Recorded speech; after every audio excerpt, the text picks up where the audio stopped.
मुफ्ती साहब झूठ फसाद मत बोलो। मालेगांव वालों को भी हमें टेंडर उधर ज्यादा समझने लगा। हिजाज बेग साहब की बातों का जवाब देना मैं उचित नहीं समझता। वो एक बेवकूफ आदमी है, मैं आप जवाबदारों के सामने जो आज बात करते हैं असेंबली इलेक्शन लड़ने की, उस बेचारे को मालूम नहीं कि तलवाड़ा डैम महानगर पालिका का है। मालेगांव शहर में कई दिन से यहाँ पर जो आसिफ भाई के खिलाफ के जो लीडरान हैं वो बहुत सारा वावेला मचा के रखे है कि उन्होंने बहुत काम किया, बहुत करोड़ों रुपया लाया और उसको अड़थड़ा डालने का काम किया जा रहा है। आप लोग इतनी शॉर्ट नोटिस में आए, मैं आप लोगों का हमारी पार्टी की तरफ से, शेख रशीद परिवार की तरफ से शुक्रिया अदा करता हूं और आप लोगों के माध्यम से ये बात शहरवासियों को पहुंचाना चाहता हूं। हम लोग पहुंचाना चाहते हैं कि ऐसी जो भी बातें हैं कि किसी का कोई काम रोक रहा है, ये सब बिल्कुल गलत और बेबुनियाद बात है। आप लोगों को मालूम होगा कि 2-4 दिन पहले मुफ्ती इस्माइल साहब ने एक प्रेस कॉन्फ्रेंस लिया और उसमें ये बोला कि भाई हमने बहुत सारे काम मंजूर किए हैं और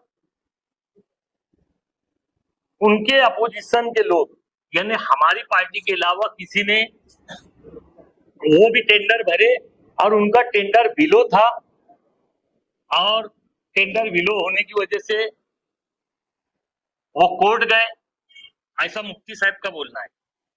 मेरे को एक बात ये समझ में नहीं आता कि बिलो टेंडर किसको बोलते हैं, ये मुफ्ती साहब को शायद मालूम नहीं। बिलो टेंडर उसको कहा जाता है जो एस्टिमेट से कम रेट में बनाने को तैयार है और टेंडर रास्ते का चलता आदमी भर नहीं सकता, कोई भीख मांगने वाला आदमी टेंडर भर नहीं सकता, कोई लीडर टेंडर भर नहीं सकता। टेंडर वही आदमी भरेगा जिसके पास लाइसेंस हो, इंजीनियरिंग का लाइसेंस हो, गवर्नमेंट से मंजूरी का लाइसेंस हो, जो जीएसटी भरता हो, वो टेंडर भर सकता। तो वो बिलो भरे चाहे अबो भरे। मुफ्ती साहब जैसे गांव वालों को बेवकूफ बनाने की बात कर रहे थे कि उन्होंने बिलो भरा इसलिए हमने वो काम रद्द कलेक्टर को बोल के करा दिया। बिलो भरा तो ये तो अच्छी बात थी कि अगर इन्होंने 10 करोड़ रुपए लाया होगा उसका 30% हिस्सा कारपोरेशन को भरना है, यानी 10 करोड़ इन्होंने लाया और 3 करोड़ कारपोरेशन भरेगी, ऐसा 13 करोड़ रुपए होता। यानी इसी में 7 करोड़ उनका, 3 करोड़ का। तो अगर कम में कोई भरता है तो अच्छा है, मालेगांव महानगर पालिका का पैसा बचता। ये बोलते नहीं, वो काम नहीं करने के लिए बिलो भरा, तो क्या मालेगांव महानगर पालिका या कहीं भी बिलो टेंडर हो तो काम नहीं करने के वास्ते होता क्या? वो बिल्कुल गलत बोल रहे थे, गांव वालों को ऐसा समझ रहे थे, उनको कुछ समझता नहीं है। तो ये बात मुफ्ती साहब की सरासर गलत है कि कोई काम रोकने के लिए बिलो टेंडर भरा। मुफ्ती साहब खुद टेंडर भरे थे और वो अभाव भरे थे, एस्टिमेट रेट से ज्यादा में भरे। अब जब देखे कि कोई दूसरा टेंडर आ गया बिलो वाला, तो वहीं पे समझ में आ जाता, टेंडर खुलने से पहले ये बात समझ जाती। जो लोग भी टेंडर में इंटरेस्ट रखते हैं उनको समझ जाता कि चौथा टेंडर आया, इसका मतलब किसी ने कम में भरा। और वही बात लेके, यानी टेंडर खुला नहीं था, वैसे ही मालूम पड़ा चौथा टेंडर आया है तो जाहिर सी बात है बिलो आया, वो कलेक्टर पास पहुंच जाए और कलेक्टर को बोल के वहां काम की जरूरत नहीं है, वो काम को रद्द करा दिए। अच्छी बात है, करा दिए। हालांकि वो ये जो बात बोल रहे हैं कि भाई टेंडर बिलो भरे, काम करने का इरादा नहीं था इसलिए हमने ऐसा करे वैसा करे। मुफ्ती साहब झूठ फसाद मत बोलो।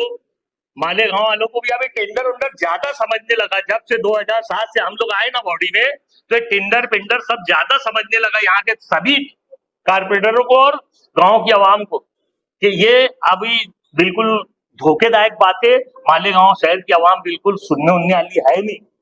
आप ठेका ले रहे थे और आपका ही सब ठेका है, और आपका अगर ठेका नहीं है, जो भी तुम्हारे साथ हुसैन अंसारी हो या जो भी हो, वो लोग टेंडर लेते हैं तो उसका परसेंट आपको देते हैं।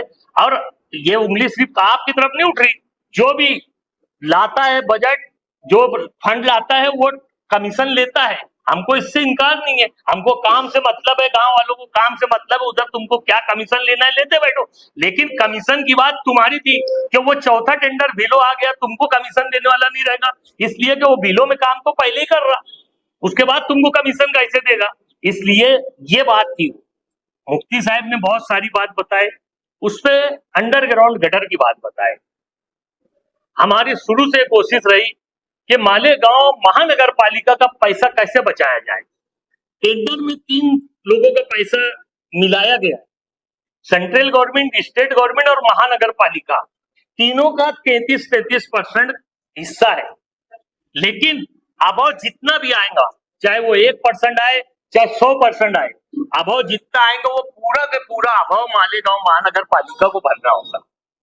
ऐसी शरारत है, क्योंकि जो अभाव आएंगे उसमें गवर्नमेंट से मांगा नहीं जाएगा, स्टेट गवर्नमेंट से बोलो या सेंट्रल गवर्नमेंट से बोलो कि भाई इतना अभाव चलेगा, वो बोलते कि वो तुम्हारा काम है, हमारा नहीं है। स्कीम 500 करोड़ थी, हमने 500 करोड़ का हिस्सा दे दिए, अब अगर ज्यादा में टेंडर जाता है तो तुम समझो। उसके बाद हमारी ये कोशिश थी कि अभाव अगर 120 करोड़ ये ज्यादा में जा रहा है तो मालेगांव महानगर पालिका का पहले ही से 150 करोड़ हिस्सा आ रहा, उसके बावजूद 120 करोड़ और भरना पड़ेगा। इसलिए आसिफ भाई की पहले से कोशिश थी कि मालेगांव महानगर पालिका का पैसा बचना चाहिए। और मुफ्ती इस्माइल साहब को ये बात शायद मालूम नहीं कि अंडरग्राउंड जो हिजाज बेग, जो दूसरी पार्टियां, मुफ्ती इस्माइल जो बात कर रहे हैं, वो लोगों को एक बात समझ लेना चाहिए कि अंडरग्राउंड पहली बार मालेगांव में नहीं आई।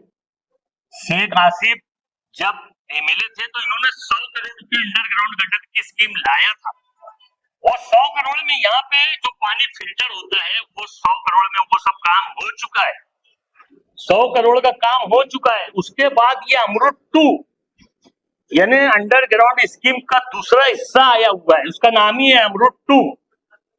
आसिफ भाई की शुरू से ये बोलना था कि भाई इसका आवाम का पैसा जाना नहीं चाहिए। उसमें एक मालूमात ऐसी मिली कि वो जो टर्नओवर बताया गया है, जो सीए का जो लेटर है वो इसमें गलत है। तो हम उसको चौकसी करने गए तो सीए का लेटर देखने के बाद हमने वहां एक अनुभव का लेटर भी देखा। अब अनुभव का लेटर देखने के बाद ये समझ में आया कि यार ये अनुभव का लेटर जो है ये तो कोई दूसरे जगह का है, वो मणिपुर का था, मणिपुर की राजधानी जो इम्फाल है वहां का था। तो ये हुआ कि यार ये इम्फाल से कैसे क्या सर्टिफिकेट आ गया, वहां पे बहुत वातावरण खराब है तो कैसे आ गया। बहरहाल उस पर डाउट हुआ, ये भी डाउटफुल था एकदम, ये वो बोगस था, वो भी जो टर्नओवर का कागज था वो भी बिल्कुल बोगस था। तो आसिफ भाई ने मुझे, शकील भाई को, फरहान को और एक हमारे दोस्त को, 4 लोगों को मणिपुर भेजा। और ये बोलते मणिपुर क्या मालूम मुफ्ती साहब क्या क्या बोल रहे थे, मेरे को समझा नहीं मणिपुर कौन गया कौन नहीं गया। मणिपुर जाने के बाद वहां जब हम कारपोरेशन में गए, हमने बताया, हमने मालेगांव महानगर पालिका का लेटर लेके गया था, क्योंकि हमारी शिकायत हम पहले दे दिए थे, तो उन्होंने एक लेटर मणिपुर भेजा था। देखो ये भी एक बात कि जो वो लेटर पे मेल नंबर लिखा हुआ था मणिपुर का, वो लेटर पे जो अनुभव के लेटर पे मेल नंबर लिखा था, ये लोगों ने, कारपोरेशन ने उसी मेल पे वो मेल किया, जबकि वो मेल किसका था ये आज तक मालूम ही नहीं। हम मणिपुर गए तो वो बोले हमारे यहाँ अंडरग्राउंड का काम ही नहीं हुआ है, हमने ऐसा कोई काम करवाया ही नहीं है, ना तो हमने कोई ऐसा सर्टिफिकेट दिया है। क्योंकि उस पे जो इंजीनियर का नाम लिखा था तो बोले ये पोस्ट की इंजीनियर ही हमारे यहाँ नहीं। उसके बाद हमने जब वो कारपोरेशन का लेटर दिए तो उन्होंने वहां पर जो लेडीज महापौर थे उनसे हमने जाके मिले, कमिश्नर थे लेडीज, उनको हम जाके मिले तो उन्होंने बोले ठीक है लेटर बना के इनको दे दो। उन्होंने हमको सेम डे लेटर बना के दे दिया, 1 से 2 घंटे में हमको लेटर बना के दे दिया। हम एयरपोर्ट से डायरेक्ट कारपोरेशन गए, कारपोरेशन जाने के बाद हम सिर्फ लेटर लेके बाहर नहीं आए, वहां की नगर पालिका जो म्युनिसिपालिटी थी उससे हमने यहाँ मेल करवाया, मालेगांव महानगर पालिका में मेल करवाया, और उसके बाद वो हमने लेटर भी लाए। मेल आने के बाद बहरहाल आसिफ भाई को भी एक मेल किया, उन्होंने मंत्रालय में एक एप्लीकेशन भी दी कि भाई इनको सजा होना चाहिए। बहरहाल वो सब होने के बाद यहाँ पे फिर वो टेंडर रद्द हुआ जो 22 तक के आना था। तो वो लेटर आने के बाद वो टेंडर रद्द हुआ, रद्द होने के बाद नया टेंडर निकला तो उसमें 3 टेंडर आया। तो हमने जो मणिपुर जाके आसिफ भाई की जो कोशिश से ये सब काम किए, उससे 620 करोड़ का टेंडर अभी मेरे ख्याल से 500 8-10 करोड़ का ये गया है। यानी हमने उसमें 92 करोड़ रुपया बचाया है। मालेगांव महानगर पालिका का, मालेगांव शहर की आवाम का 92 करोड़ रुपया बचाया है। ये बात कभी हमने मीडिया पे ऐलान करे। आज ये और बात है कि कोई इल्जाम हमारे ऊपर डाल दे रहे कि हमारा उसपे, जबकि उसपे मालेगांव के लीडर जो आसिफ भाई के मुखालिफ लोग हैं, उनका वो कंपनी थी। और हमको ये बात की मालूमात नहीं है, हम कोई इंजीनियर नहीं है कि पाइप कहाँ जाड़ा आएगा, कहाँ बारीक आएगा, कहाँ लेवल कितनी रहेगी, कहाँ लेवल कितनी नहीं रहेगी, ये बात का हमको बिल्कुल भी इल्म नहीं है। लेकिन हमने इसके लिए जद्दोजहद करे, इसकी मुखालफत अभी हम कैसे कर सकते हैं? मुफ्ती साहब ने जो काम मंजूर किया है रोड का, उसमें हमने भी कई रोड मंजूर करे। यहाँ पे मालेगांव महानगर पालिका से शकील भाई ने बोलो, एजाज भाई ने बोलो, आसिफ भाई ने बोलो, असलम भाई ने बोलो, हमने भी अर्जी दे दे के बोले ये रोड बनाओ, वो रोड बनाओ, वो रोड बनाओ। वो रोड बनाने की बात जब आती, कमिश्नर साहब डायरेक्ट बोलते कि मैंने तो स्टे दिए हुए हैं, और स्टे इसलिए रोड बना नहीं सकते, तुम रोड और गटर का फंड छोड़ के दूसरे के लिए फंड मांगो, मैं देने को तैयार हूँ। हम खुद भी हैरान है कि मालेगांव महानगर पालिका मालेगांव की आवाम को कोई राहत नहीं पहुंचा पा रही है। कमिश्नर साहब का एकदम स्पष्ट बोलना है कि रात में अंडरग्राउंड गटर डाल दो और सुबह रोड बना दो, मैं मना नहीं करता। लेकिन फिर भी ये बात मैं आप लोगों के सामने बोल रहा हूँ कि उसकी हमको भी कोई आइडिया नहीं कि भाई वो पाइप बारीक कितना है, कितना जाड़ा है, कहाँ कहाँ गिरने वाला है, ये सब डिजाइन और ये पाइप का माप ये सब एमजीपी ने दी है। किसी मालेगांव महानगर पालिका के कोई इंजीनियर और कमिश्नर से पूछेंगे, वो ही बोलेंगे मुझे मालूम नहीं। तो इसका ये मतलब नहीं कि उनको समझता नहीं, लेकिन ये बनाएंगे कोई और दिया है, जो उसका इंजीनियर है उसने बना के दिया है। तो उसमें मैं या कोई भी क्या बोल सकता कि ये गलत है कि सही है। मानपा श्री दादाजी दगड़ू भूसे मंत्री साहब के साथ एक बैठक हुई और उसमें उन्होंने बोला काम शुरू कर दो। दादा भाऊ का ये लेटर है, उनके नाम का उल्लेख है कि उन्होंने बोला ये काम शुरू कर दो। मुफ्ती साहब का क्यों नहीं नाम है इसमें? उनको काजी नहीं थी क्या काम करवाने की? अगर दादा भूसे साहब का इसमें नाम है तो मुफ्ती इस्माइल साहब का नाम क्यों नहीं ये लेटर पे? कि दादा भूसे साहब और मुफ्ती इस्माइल साहब बोले कि भाई काम चालू करो। क्यों उनको काम चालू कराने की यानी तमन्ना ख्वाहिश नहीं थी क्या? ये चाहते नहीं थे क्या मालेगांव शहर में काम हो? तो जब ये बैठक थी, जब ये बोला गया काम शुरू करो, तो जब उनका नाम क्यों नहीं है? ये इंजीनियर ने लिखा है। देखो दो ठेकेदारों का ये लेटर मुझे मिला है और दोनों ठेकेदारों के उसमें दादा बहू का उल्लेख है, तो मुफ्ती साहब का उल्लेख क्यों नहीं? इसलिए कि मुफ्ती साहब चाहते नहीं कि रोड का काम को सियासत करना चाहते, और सियासत ये करना चाहते हैं कि आसिफ भाई ये काम रोक रहे हैं। उन्होंने बोला असलम अंसारी के नाम से आसिफ भाई ने पिटीशन दाखिल करी, जबकि वो पिटीशन नहीं है। ये पत्रकार लोगों ने उनसे सवाल भी करा कि भाई वो पिटीशन नहीं है, वो नोटिस है। पिटीशन बिल्कुल बनेगी, 100% पिटीशन बनेगी। ये जो काम शुरू करने की बात हुई है, तो हमारा बोलना ऐसा है, अंडरग्राउंड गटर जो डाली जा रही है उसको बारीक पाइप पे जाड़ा कराओ, प्लास्टिक का पाइप है लोखंड का कराओ, हमको उससे कोई लेना देना नहीं, हमको उससे कोई लेना देना नहीं। लेकिन आज पेचवर की जो बात करते हैं मुफ्ती इस्माइल साहब, 500 करोड़ में सिर्फ 8 करोड़ रुपए पेचवर के नाम पे मालेगांव, पूरे मालेगांव शहर में। अब बताओ 8 करोड़ रुपए में, 8 करोड़ रुपए पूरे मालेगांव में पेचवर हो जाएगा क्या?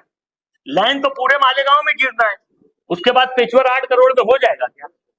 तो ये सब बोलने की बात है कि पेचवर हो जाएगा, ये हो जाएगा। जब पेचवर ही करना है तो नवी रोड तोड़ क्यों रहे भैया? फिर नवी रोड बना के फिर तोड़ रहा हूं उसको, ये कोई अकलमंदी की बात है क्या? अरे भाई रात में तुम्हारे हिसाब से, तुम्हारे इंजीनियर के हिसाब से पाइप डलवा लो और सुबह रोड बना लो, हमको क्या लेना देना है? लेकिन जैसा वो चाहते हैं वैसा काम तो बहरहाल नहीं होगा। क्यों कि हम बहुत सारी बात इसमें गुप्त रख रहे हैं, जो हमको 25 तारीख को होने वाली मीटिंग में ये बताया जाएगा। हम बताएंगे मालेगांव को कौन गिरोह रख रहा, किसके पास गिरोह रख रहा, जो आसिफ भाई बताने वाले हैं। तो इसमें से बहुत सारी बात हम कट करके रोक रहे हैं। मैं सिर्फ मतलब वो जो उन्होंने बोला, हम दोनों का नाम लिया, मैं सिर्फ एक लफ्ज में उसका जवाब दूंगा, चोरों को नजर आते हैं सारे चोर, चोरों को नजर आते हैं सारे चोर, ये मेरा जवाब है। साबित करना, ऐसे कागजात के साथ केस दर्ज करो ना, अगर हम चोर है तो हमारे खिलाफ में एफआईआर दर्ज करो। मलेरिया की जो दवा का सैंपल था वो टेस्टिंग को भेजा गया, हम हमारे घर में चेक करने नहीं लाए। अब टेस्टिंग क्या हो ये तो कोई भी आम आदमी भी जाके पूछ सकता कि टेस्टिंग में निकला क्या, उसमें फॉल्ट तो था या नहीं था, ये आम आदमी भी पूछ सकता। और हम क्या लोगों को अब बताएंगे कि क्या उसमें क्या आया क्या नहीं आया? अगर हम खामोश बैठे तो आप समझ लो क्या आया उसमें, और नहीं तो आप लोग जाके ये बात कमिश्नर से पूछोगे जो सैंपल भेजा गया था टेस्टिंग के लिए, वो टेस्ट होकर क्या आया, वो बोगस दवा थी कि अच्छी दवा थी? एजाज बेग साहब की बातों का जवाब देना मैं उचित नहीं समझता। वो एक बेवकूफ आदमी है, मैं आप जवाबदारों के सामने बोल रहा हूँ। वो बोलते मैं 5 टेम में चुन के आया, 25 साल हो गया, हमको तो 3 ही साल हुए, मुझे 15 ही साल हुए, 3 बार चुन के आए।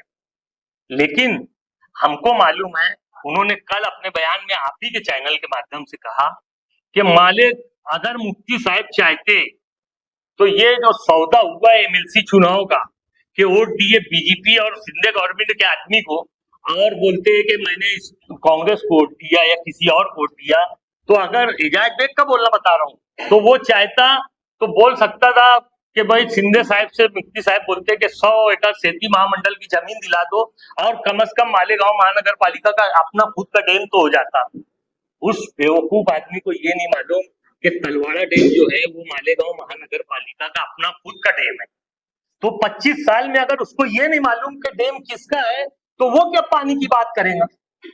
मैं आप लोगों के मालूमात के लिए बता देना चाहता हूँ, पानी के ताल्लुक से मैं अभी और आगे भी बताऊंगा, लेकिन मैं ये बता देना चाहता हूँ, ये जो उतारा है आयुक्तों के नाम का, मालेगांव महानगर पालिका आयुक्तों के नाम का, ये डैम का है, तुम्हारे तलवाड़ा डैम का है, ये सब तलवाड़ा डैम का है। ये तलवाड़ा डैम का जो 100 एकड़ बाद में बड़ा किया गया, ये उसका उतारा है। जो जूना 100 एकड़ है उसका भी उतारा है, लेकिन हम नवे की बात बता रहे, जूने का भी यानी कारपोरेशन का ही नाम है। तो मालेगांव शहर में ऐसा आदमी आमदार का इलेक्शन लड़ेगा, अब ये दिन मालेगांव की आवाम को देखना पड़ेगा। ऐसा आदमी इलेक्शन लड़ेगा जिसको ये नहीं मालूम कि यार महानगर पालिका की मिल्कियत क्या है क्या नहीं, ये तो तलवाड़ा डैम ऐसे ही छोड़ दे रहा। तो आप लोग के माध्यम से मैं कागज के साथ, और ये खुली किताब है, तुम जाके उतारा निकाल सकते हो, आप जाके किसी से भी पूछ सकते हो मालेगांव महानगर पालिका में कि तलवाड़ा डैम, मैंने कल मैं जाके एक को पूछा कि मुझे मालूम नहीं है, सब आप लोग बिल्कुल समझना मत, हाँ मैं आगे बताता हूँ। मैं जाके साहब से पूछा, बच्चों साहब से, वो अभी वाटर सप्लाई के बड़े हैं, उनसे मैंने पूछा बच्चों साहब कि तलवाड़ा डैम किसका है? बोले अपना है। वो ऐसा टेढ़ा मुंह करके बोले क्या असलम भाई ऐसा सवाल पूछ रहे? बोले अपना है। मतलब क्या सबूत है तुम्हारा है? अरे बोले हमारे नाम पे है, इससे बड़ा और सबूत क्या है? तो मतलब तुमको मालूम, वो बेवकूफ को नहीं मालूम इजाज बेग को कि ये मालेगांव महानगर पालिका का डैम है? अब बोले उसको नहीं मालूम, मैं क्या करूं? मैं जाने लगा, रोका उसने मुझे, बच्चों साहब ने रोके, असलम सही में ऐसा बोला? बोला हाँ। अरे बोले वो तो तुमसे सीनियर है। अरे मतलब सीनियर जूनियर से कुछ नहीं होता, हमको मालूम है मालेगांव महानगर पालिका की कौन कौन सी इमारत और कौन कौन सी मिल्कियत है।